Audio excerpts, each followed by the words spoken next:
بسم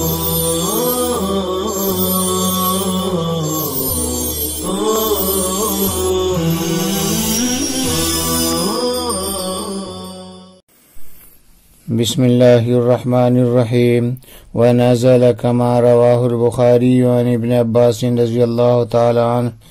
في من كان يستحي أن يتخلى أو يجامع فيفزع إلى السماء وقيل في المنافقين ألا إنهم يثنون صدورهم ليستخفوا منه أي الله ألا حين يستغشون ثيابهم يتغطون بها يعلم تعالى ما يسرون وما يعلنون فلا يغني استخفاؤهم إنه أليم بذات الصدور أي بما في القلوب وما من زائدة دابة في الأرض هي ما دب عليها إلا على الله رزقها تكفل به فضلا منه ويعلم مستقرها مسكنها في الدنيا أو الصلب ومستودعها بعد الموت أو الرحم كل مما ذكر في كتاب مبين بين هو اللوح المحفوظ۔ لغات دیکھیے، یثنون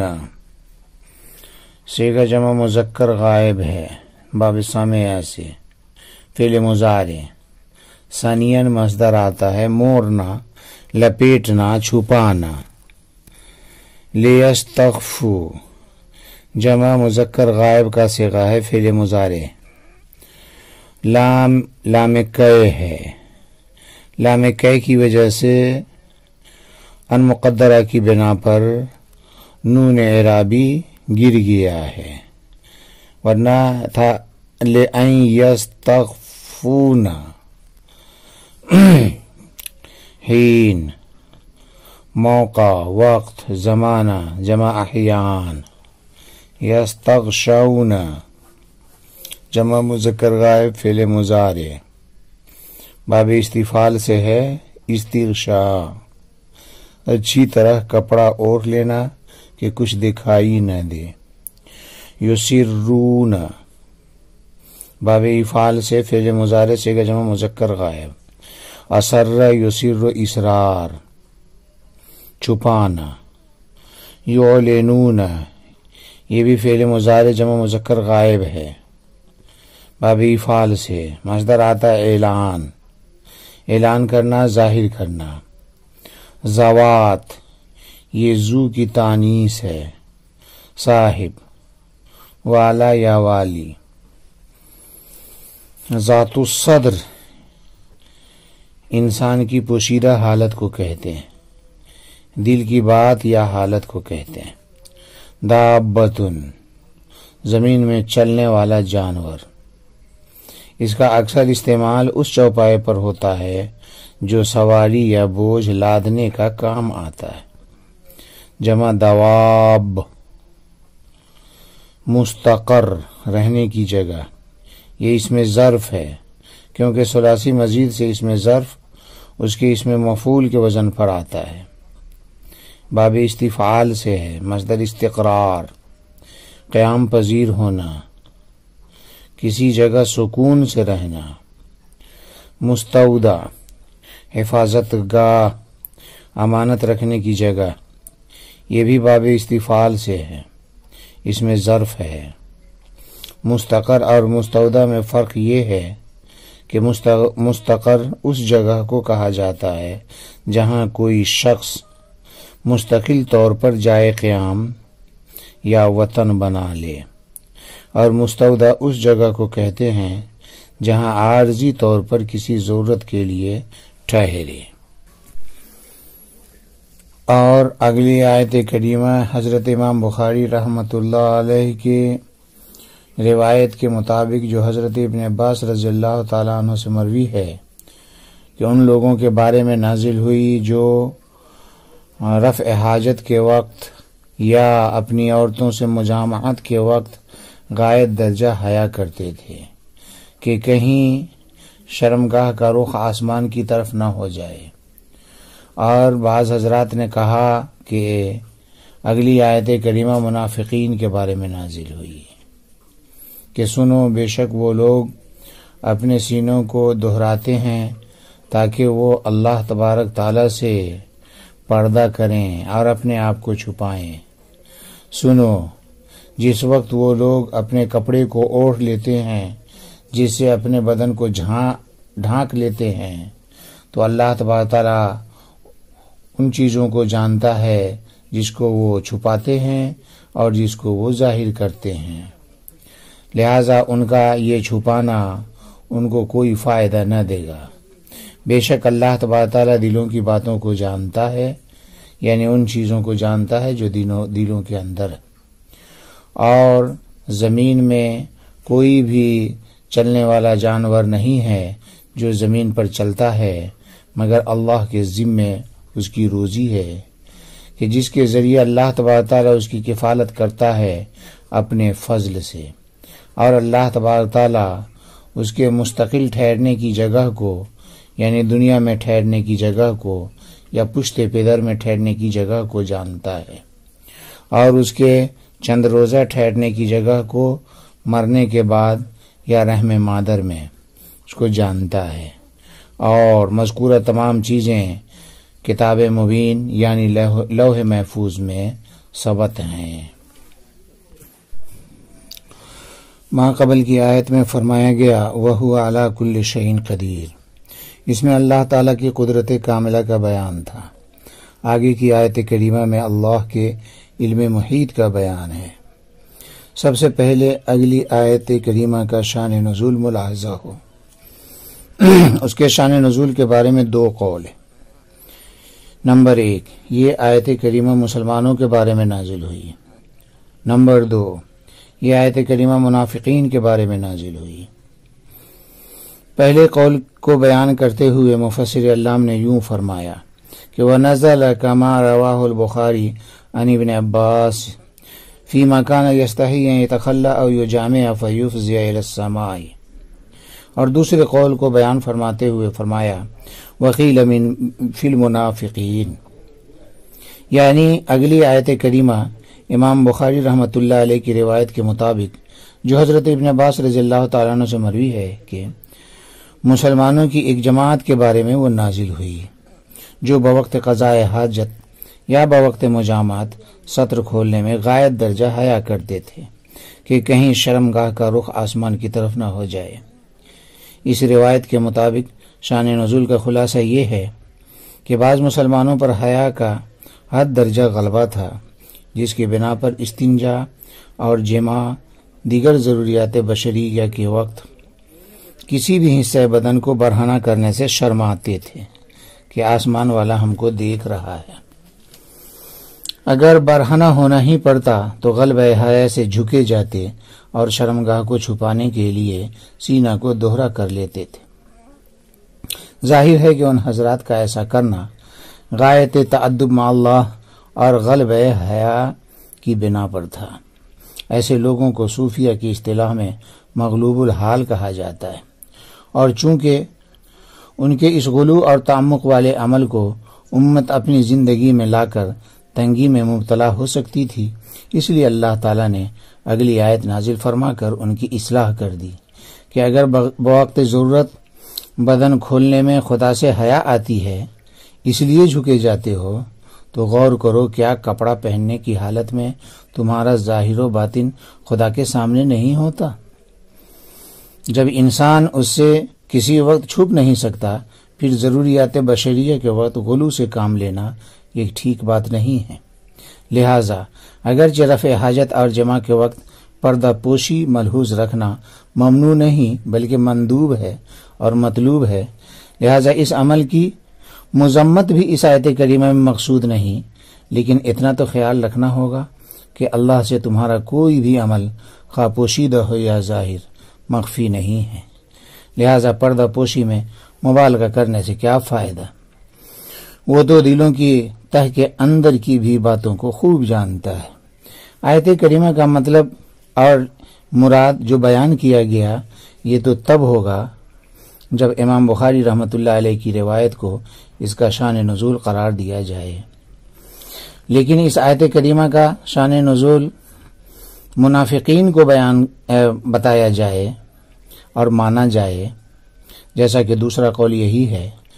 تو مطلب یہ ہوگا کہ بعض منافقین، جس کا نام اخنس بن شریک تھا، مکہ میں رہنے والا تھا، بڑا فصیح اللسان خوبصورت تھا، میٹھی میٹھی باتیں کرتا تھا اور دل میں بغض و نفرت رکھتا تھا، آپ کے پاس گزرتے ہوئے اپنی پشت کو اور سر کو جھکا لیتا تھا، اپنے چہرے کو ڈھانک لیتا تھا تاکہ آپ کی نظر اس پر نہ پڑے، اس طرح خود بھی چھپنے کی کوشش کرتا۔ نیز وہ منافقین اپنی عداوت اور آپ صلی اللہ علیہ وسلم کی مخالفت کو بھی چھپانے کی کوشش کرتا اور اپنے سینوں میں بڑے بغض و حسد پر پردہ ڈالنے کی ناکام کوشش کرتا، خیال کرتا کہ اس طرح ہمارا کسی کو حال معلوم نہ ہوگا، مگر اللہ نے اگلی آیت نازل فرما کر اس غلط فہمی کو جو اس کے دل میں تھی دور کر دیا کہ ان کا کوئی بھی عمل خواہ ظاہری ہو یا باطنی اللہ سے پوشیدہ نہیں رہتا، وہ تو کپڑوں کی تہ میں پردوں کے پیچھے جو کچھ کرتے ہیں اللہ تعالی پر سب کچھ روشن ہے،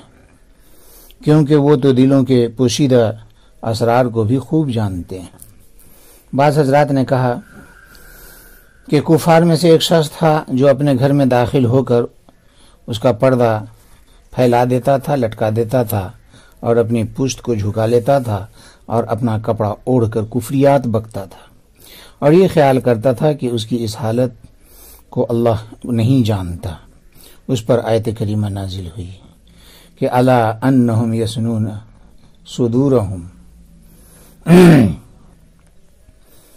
لیستخفوا منہ، اے اللہ، یہاں پر یسنون سنیون سے مشتق ہے، جس کا معنی کسی چیز کو پوشیدہ رکھنے کے واسطے لپیٹنا، تو یسنون کا معنی ہوگا یخفون، یعنی یخفون ما فی صدورہم من الشحنائی والعداوت، جبکہ آیت کریمہ کا شان نزول منافقین کو قرار دیا جائے، اور اگر اس کا شان نزول بعض صحابہ کو مانا جائے تو اس صورت میں یسنون صدورہم سے قضائے حاجت کی حالت میں اپنی پشت کو جھکانا اور قضائے حاجت اور جمع کے وقت کپڑے سے چھپانے میں حد درجہ غلو کرنا مراد ہوگا۔ اور یہاں پر لیستخفوا منہ، یہ یسنون کی علت ہے، اور منہ کی ہو ضمیر کا مرجع اللہ ہے، چنانچہ مفسر علام نے فرمایا اے اللہ، اور آگے الہین یستغشون ثیابہم سے ان کی غلط فہمی کا ازالہ ہے کہ منافقین کہتے تھے کہ ان کی حالت کی اللہ کو خبر نہیں، یا صحابہ یہ کہتے تھے، یہ سمجھتے تھے کہ اللہ سے پردہ ہو جائے گا۔ اور یستغشون ثیابہم کی تفسیر مفسر علام نے یتغطون بہا سے کر کے اس بات کی طرف اشارہ فرمایا کہ ثیابہم منصوب بنظیر خافض ہے، مطلب یہ ہے کہ اپنے کپڑوں کا اوڑھنا اس خیال سے ہوتا ہے کہ کوئی ہماری بات نہ سنے اور ہمارا حال نہ جانے یا ہمارا سطر نہ دیکھے۔ آگے اللہ تعالیٰ نے فرمایا یعلم ما یسرون وما یعلنون، اے ما یسرون فی قلوبہم وما یعلنون اے بافواہہم، یعنی حجاب و سیاب اور اندر کے احوال و اقوال کی آگاہی سے مانے نہیں، لہذا فلا یغنی استخفاؤہم، یعنی اس کا اس طرح کا غلو نافع نہ ہوگا۔ آگے فرمایا گیا وما من دابۃ من زائدۃ دابۃ فی الارض ہی ما دب علیہا الا علی اللہ رزقها تکفل به فضلا منہ، کہ دنیا میں جتنی جاندار چیزیں جو زمین پر چلتی پھرتی ہیں سب کا رزق اللہ ہی کے ذمے ہے، ان ساری چیزوں کی کفالت اللہ تعالیٰ اپنے فضل سے کرتا ہے۔ ماں قبل کی آیت میں فرمایا گیا یعلم ما یسرون وما یعلنون، آگے کی آیت میں اسی مضمون کا تتمہ اور تکملہ ہے۔ یہاں سے یہ بتانا مقصود ہے کہ اللہ کے علم کی وسعت اس قدر ہے کہ وہ تمام مخلوقات کو جانتا ہے، چنانچہ سارے حیوانات کی روزی ان تک اللہ ہی کی طرف سے پہنچتی ہے۔ تو اگر اس کے علم کی وسعت اس قدر نہ ہوتی تو یہ اہم امور کی انجام دہی کیسے ہو سکتی تھی؟ مطلب یہ ہے کہ زمین پر چلنے والا ہر جاندار جسے روزی کی ضرورت پڑتی ہے، اس کو روزی پہنچانا اللہ نے اپنے فضل سے اپنے ذمے کر لیا ہے۔ جس قدر روزی جس کے لیے مقدر ہے یقیناً پہنچ کر رہے گی۔ رہا اسباب و وسائل کا معاملہ تو اس کی حیثیت بس اتنی ہے کہ وہ روزی پہنچنے کے دروازے ہیں، لہذا حصول رزق میں تدابیر و اسباب اختیار کیا جائے، لیکن نظر مسبب الاسباب پر ہونی چاہیے۔ اور اللہ نے جو فرمایا وَعَلَى اللَّهِ رِزْقُهَا، اس کا مطلب کوئی یہ نہ سمجھے کہ اللہ پر روزی پہنچانا واجب ہے، بلکہ اس کا مطلب یہ ہے کہ اللہ نے اپنے فضل سے اپنے اوپر اس کا ایسا التزام کیا ہے کہ اس میں ذرہ برابر بھی تخلف نہیں ہوتا، لہٰذا یہ کہا جائے گا کہ الا یہاں پر من کے معنی میں ہے، من اللہ، یعنی لیکن اللہ نے من کو چھوڑ کر الا کے لفظ کو استعمال فرمایا۔ اس میں سب سے بڑا فائدہ یہ ہے کہ اس طرز سے بندوں کے اعتماد اور بھروسہ کو اللہ پر زیادہ کرنا مقصود ہے کہ اگرچہ اسباب اختیار کرو لیکن اس پر بھروسہ مت کرو، بلکہ اللہ ہی پر بھروسہ کرو، اور اسباب کا اختیار کرنا اللہ کے حکم کی تعمیل کے لیے ہونا چاہیے، اس لیے کہ اللہ بندوں کو ناکارہ چھوڑنے کو ناپسند کرتا ہے۔ پھر خاص طور پر دابۃ الارض کا تذکرہ کیا گیا، یہ اس لیے کہ یہی مخلوق روزی کی محتاج ہیں۔ رہے سماوی مخلوقات مثلا ملائکہ وغیرہ تو وہ روزی کے محتاج نہیں ہیں، بلکہ ان کی خوراک تو تسبیح و تحلیل ہے۔ آگے فرمایا گیا وَيَعْلَمُ مُسْتَقَرَّهَا مَسْكَنَهَا فِي الدُّنْيَا أَوِ الصُّلْبِ وَمُسْتَوْدَعَهَا بَعْدَ الْمَوْتِ أَوِ الرَّحْمِ، کہ اللہ تبارک تعالیٰ اس کے مستقر اور دنیا کے اندر یا باپ کے پشت کے اندر رہنے کی جگہ کو جانتا ہے، اور اسی طرح اس کے مستودع یعنی مرنے کے بعد یا رحم مادر میں رہنے کی جگہ کو جانتا ہے۔ یہاں سے اللہ تعالیٰ نے ماقبل سے پیدا ہونے والے ایک وہم کو دور فرمایا ہے۔ وہ وہم یہ ہے کہ اللہ تبارک تعالیٰ تمام زمینی مخلوقات کا متکفل ہے، جیسا کہ ماقبل میں فرمایا گیا۔ تو بسا اوقات ایسا بھی ہو سکتا ہے کچھ حیوانات کے مقام اور جگہ اللہ سے مخفی رہ جاتے ہوں اور وہاں تک اللہ کی روزی نہیں پہنچ پاتی ہوگی۔ اللہ نے اس وہم کو دور فرمایا کہ اللہ کو ہر دابہ کا مقام اور جگہ معلوم ہے، اس سے کوئی چیز مخفی نہیں۔ اللہ کا علم ہر دابہ کے مکان و زمان کو محیط ہے۔ آگے فرمایا گیا وَكُلٌّ مِّمَّا ذُكِرَ فِي كِتَابٍ مُبِينٍ، کہ مذکورہ تمام چیزیں یعنی دابہ اور اس کا رزق، اس کا مستقر اور مستودع جس کا ماقبل میں ذکر ہوا، سب لوح محفوظ میں موجود ہے۔ لوح محفوظ نے ان ساری چیزوں کو ان کے زمان و مکان اور احوال کے ساتھ اپنے اندر محفوظ کر لیا ہے۔ ماقبل میں یعنی وما من دابۃ میں دنیاوی زندگی کا بیان تھا، یہاں سے برزخ اور آخرت کا بیان ہے۔ مستقر سے مراد حسب بیان مفسر علام جو حضرت ابن عباس رضی اللہ تعالیٰ عنہ کو قول ہے کہ انسان کی زندگی میں جہاں وہ رہتے ہیں یعنی دنیا، وہ مستقر ہے، یا صلب پدر یہ مستقر ہے، اور مستودع سے مراد موت کے بعد جہاں دفن کیا جائے گا یعنی قبر، وہ مستودع ہے، یا رحم مادر یہ مستودع ہے۔ وآخر دعواہم الحمدللہ رب العالمین۔